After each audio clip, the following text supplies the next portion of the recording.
Hello again, everybody. Welcome to the Redacted Report. I am your host.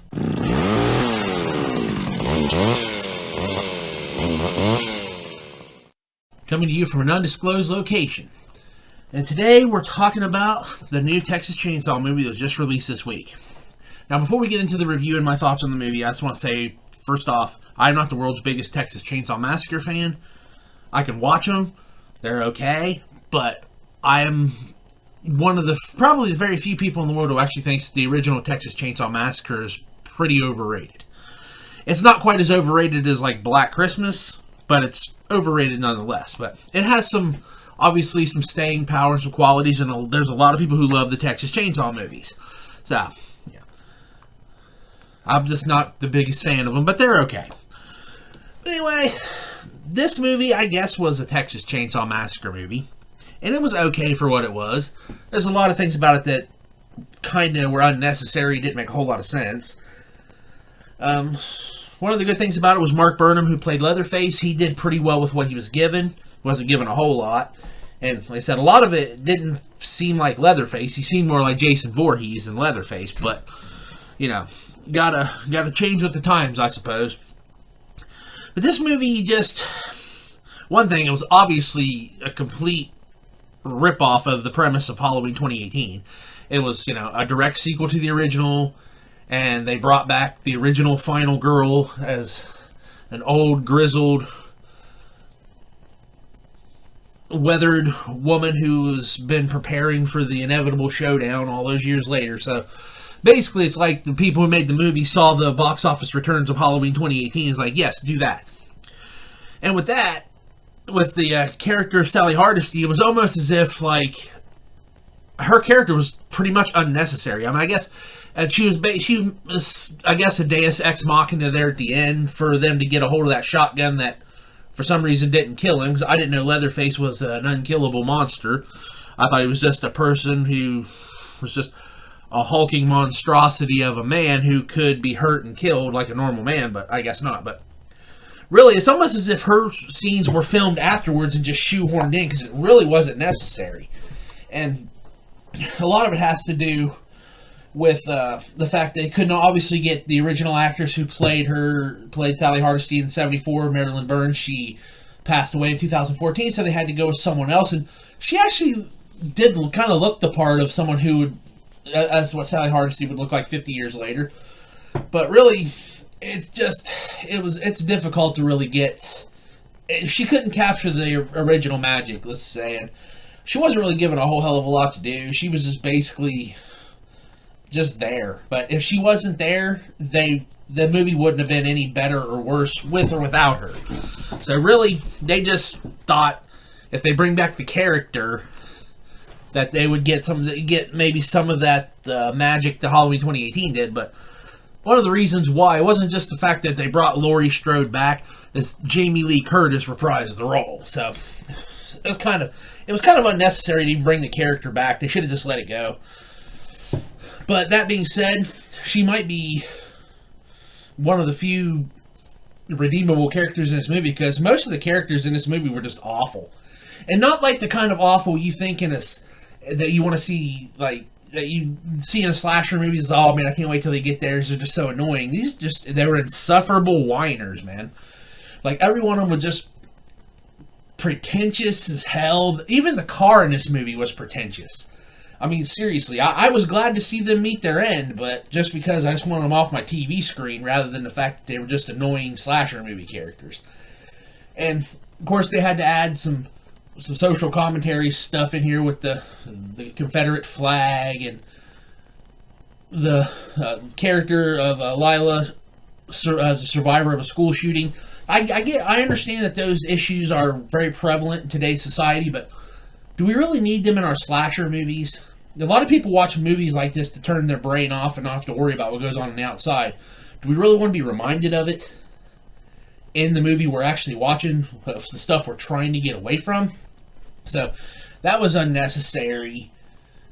Of course, saying that, I mean, the best scene in this movie was obviously the scene on the bus where that idiot and all those people at the phone's like, do one thing and you're canceled, bro. I was so glad to see Leatherface just absolutely obliterate those fucking clowns. That was satisfying because that was just hilarious. But like I said, this movie, it was okay. The the, the kills were pretty brutal. The gore effects, I guess, were okay. There was too much CGI, and I understand that certain things need CGI, but CGI gore effects in movies, I understand that, it might be easier to do CGI, but why can't you get someone like, I don't know, a person who studied under Tom Savini could probably do it for cheap and do a better job with some practical effects. I don't like CGI in a horror movie, in a slasher movie, is just, it just takes everything away from it. I mean, no one wants to see CGI blood and CGI disembowelments. Just get some practical effects in there. You've got the money to do it. It wouldn't cost you that damn much to do, and it would show that you actually care about your product. But the kills, I mean, Leatherface was very brutal, if you want to call him Leatherface. And the fact is, also, one thing about this movie that was kind of weird is, usually in these movies, the killer is just, he or she, in a slasher movie, they kill indiscriminately for whatever reason, and a lot of the people are innocent victims, but honestly, this rampage is almost justified, because they forced, I don't know if that was his actual mother or mother figure that was looked after him, cared for him, and loved him. They were forced out of their home, which, as it turns out, not exactly legally. It looks like they did actually own that property, and they were forced out, and she died, and that's what sent him into a frenzy. And there's a part of that can be considered justifiable in that circumstance. I mean, he's obviously not right in the head anyway, and that's something that could set him off, and it sure set him off, and he killed a lot of people. And he killed a lot of people in very, very brutal ways. So that was always fun. It's always fun to see good kills, and of course Leatherface always seems to have an indestructible chainsaw that can cut through anything, can handle being thrown from any distance and hitting anything and still run like it's brand new. Which, if anyone's ever used a chainsaw knows that's not true. But this movie, it was okay. I probably won't watch it again. I watched it because I was just curious, because I will watch the Texas Chainsaw movies. I'm not a huge fan of them. Now, I might be interested in a new Leatherface movie if this was actually Leatherface and not Jason Voorhees and a ripoff of Halloween 2018, because that's exactly what it was. I don't know. It wasn't a great movie. Like a scale of, I give it 2.5 stars. It is what it is. Ended on sequel bait because apparently 6 or 7 shotgun blasts and a chainsaw to the face isn't going to kill him because he's supernatural all of a sudden. So that is what it is. And using his mom's or whatever her face was as a mask, he didn't look like Leatherface. It looked like some half-melted character from House of Wax or something. So this movie, like I said, it was okay. That's all I can say about it. It was okay. Not great. Not bad. I mean, it was a slasher flick. Not one I'll watch again. The watchability is not there for me. I'll watch, if I want to watch a Texas Chainsaw movie, I'll go watch Texas Chainsaw 3D that they made, 10 years ago or something. Even though people hate that movie, I actually don't hate that movie that much. But they could have done a better job with this. The time they had, they could have maybe fleshed out the characters a little more. You really don't know anyone. The two sisters, you don't really care about. I mean, Lila, the only thing you know about her is she's a survivor of a school shooting, and she obviously got some PTSD. That's it. No character development there, and no one else had any character development. The only person who really had any character development was Leatherface, and that was it. And I mean, you don't have to flesh out every single character in a movie, but give them a little more motives than just being a bunch of social media influencers and TikTok celebrities who happen to somehow acquire a town that they can auction off pieces of it to other millennials that don't know their ass from a hole in the ground and have to complain about everything not going their way. So, they could have done better with the characters. They tried to they went way too 21st century with this. They could have just scaled it back a little bit on the social commentary and on the hipster garbage. I mean, you definitely wanted to see them meet their demise, that's for sure, but that's just because you didn't like them. Not because you just like, this is going to be funny. You just didn't like the characters. There was not one real likable character. Maybe that Richter guy was the only likable character in the movie, because even though he was an asshole, he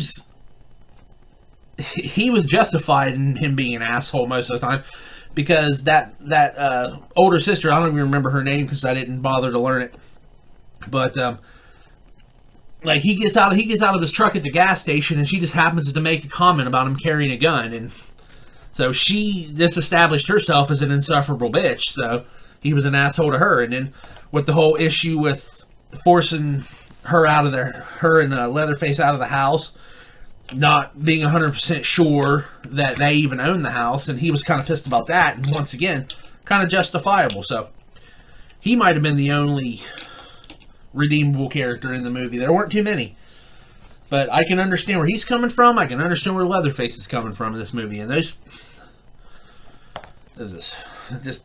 no need for this kind of social commentary in the movies. Okay, we get that this stuff, the controversy. A lot of people don't like the Confederate flag. I don't like the Confederate flag. Okay, people say it's a sign of Southern heritage. I think it's a symbol of a failed state that waged a treasonous war on the United States. That's what that represents to me, but I don't need to see that in my movies. I don't need to see people on TikTok filming Leatherface. It's just, I don't need to see that in my movie. I don't need to be reminded of school shootings or people carrying guns and things. It's like, you don't need all that. It's a slasher movie. You're supposed to turn your brain off. So, wasn't a big fan of that. Kind of bogged the movie down for me. Like, the violence was good, the kills were good. I mean, some of this, I don't like the CGI deaths in some characters, but it is what it is. That's the world we live in. And not everybody can do practical effects or even want to do practical effects, which is sad. Because look what Adam Green has done with the Hatchet movies and the Victor Crowley movies. They're all practical effects in there, and it's fun. It's not realistic looking with all the blood splurting, but it's more fun than watching CGI blood drip off fake skin. You know what I mean? It's just go back to basics. Slasher flicks should be basic. I'm not saying they have to be cookie cutter and all the same, but you don't need to go. They tried too hard with this. They tried too hard to make this movie. I mean, I guess they did succeed in making this movie fit the times we're in, but people, like I said, we watch movies like this to forget about the times we live in, to just turn our brain off for an hour and a half, and just watch a slasher movie. That's why I watch movies like this, because I turn my brain off and just watch senseless violence, because America. But they just put too much social commentary stuff in here. I don't need to be reminded of school shootings and the Confederate flag, and people being forced out of their homes unlawfully, and everything like that, and social media influence all over everything. It's like, man, we don't need that 24 hours a day, 7 days a week in society. We need something to help turn our brains off, and that's what a movie like this is supposed to do, and it did not hit the mark at all in that aspect.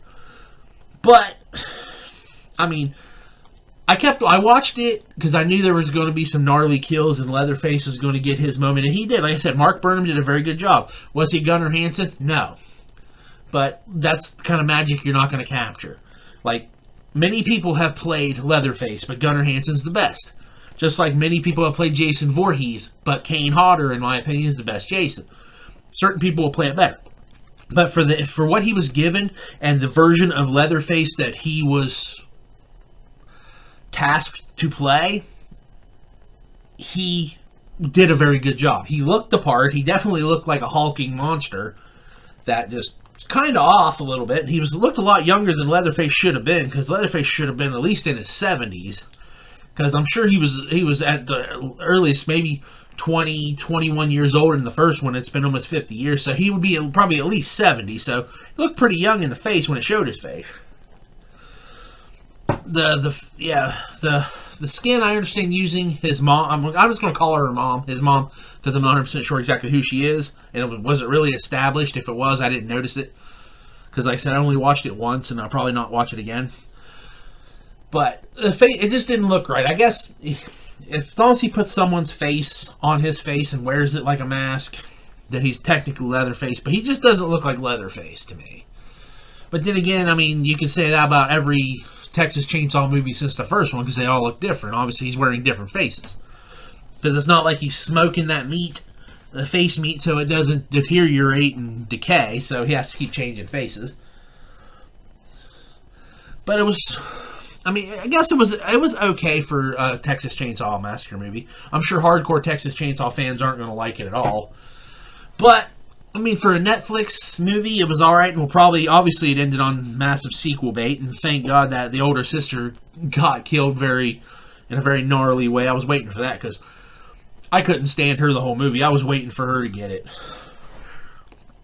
So that was fun, but like I said, too many young pretentious people, a pretentious car, too much social, too much, it was just too much stuff you didn't need in a movie. Too much social commentary, too much social media.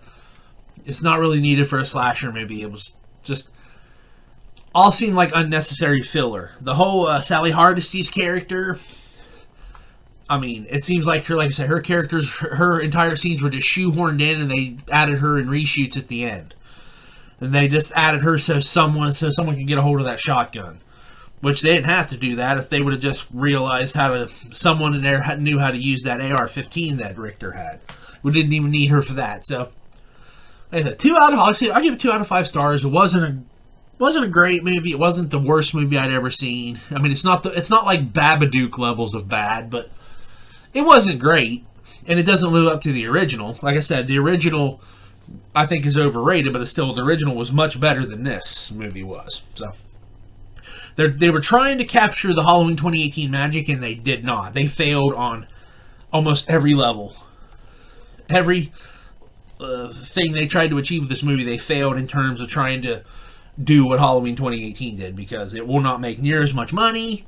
It did not have near the reception that Halloween 2018 had, and for all of its faults, Halloween 2018 was still an excellent sequel and a good way to reintroduce the character to modern times. And they didn't, there was some social commentary involved in it, obviously. There has to be, but they didn't go overboard with it like this movie did. They need to scale back on that kind of stuff for the sequel, if they do a sequel, which I don't know if they will. It wouldn't be surprising for me if Blumhouse gets a hold of this property in a few years and does their own thing. Because that seems to be what Blumhouse wants to do. But overall, it was okay. Like I said, on a 5-star rating system, I give it 2.5 out of 5. Characters, a little pretentious and whiny. You wanted to see them be slaughtered, but for different reasons, I guess you could say. The Sally Hardesty character was completely unnecessary and wasn't needed. And if you couldn't bring back the original actress to play the role, it didn't work, and it wasn't going to work. They should have been smart enough to know that. Should have had the foresight. But I guarantee you, somebody just saw the dollar signs from all the money that Halloween 2018 made, hoping they were going to get some of that gravy train, and trust me, they got left at the station. So, okay, movie. If you're a Texas Chainsaw fan, check it out. If you're a fan of slashers, check it out. It's something new to watch. I mean, I would watch this again before I watch like Rob Zombie's Halloween 2 or Halloween Resurrection, if you're going to use my favorite horror series as an example. I'd watch this movie before I watch the Resurrection or Halloween 2, Rob Zombie's Halloween 2. So that's something. At least it's not the worst slasher movie I've ever seen in my life. But not so great. That's the way I see it. Let me know what you think in the comments. And I thank you for watching, and I hope you'll join me next time on the Redacted Report. Take care.